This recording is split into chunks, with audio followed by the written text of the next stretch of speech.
तर गेल्या महिन्याभरापासून नीट पेपरफुटी प्रकरणावरून बीजेपीचं आंदोलन सुरू आहे। याच विद्यार्थ्यांसाठी जंतर मंतर मोठ्या प्रमाणात कानाकोपऱ्यातील लोक ऑनलाईन फूड पॅकेट्स पाठवतात। मात्र जंतर मंतरच्या सर्व बाजूनी मोठा पोलीस बंदोबस्त आणि बॅरिकेडिंग असल्यानं फूड डिलिव्हरी करणाऱ्या तरुणांना त्या ठिकाणी पोहोचणं शक्य होत नाही। याचा आढावा घेतला आमच्या प्रतिनिधी।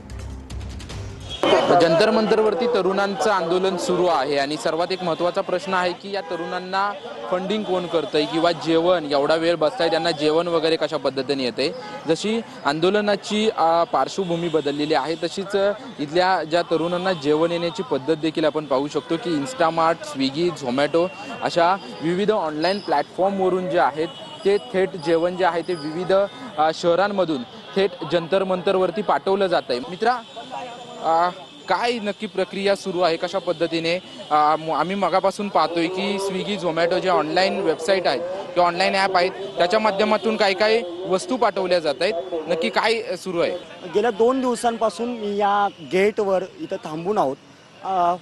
वेगवेगळ्या ठिकाणावरून इथं ऑर्डर येत आहेत। स्विगी, झोमॅटो, वेगवेगळ्या ब्लिंकिट अशा वेगवेगळ्या ज्या ऑनलाईन मार्केट आहेत त्यातनं ऑर्डर येत आहेत। त्या ऑर्डर रिसीव्ह करायचं काम आम्ही इथं करतोय। हे ऑर्डर तुम्ही ज्या शहरांचा उल्लेख केला त्या शहरांमधून फूड बुक करून ऑर्डर जंतर मंतरवरती पाठवल्या जातात। येस, या ऑर्डर तिथून बुक केली जाते, इथं आम्ही रिसीव्ह करतोय आणि त्याचं योग्य डिस्ट्रीब्युशन व्हावं याच्यासाठी एकत्र गोळा केलेले आहेत।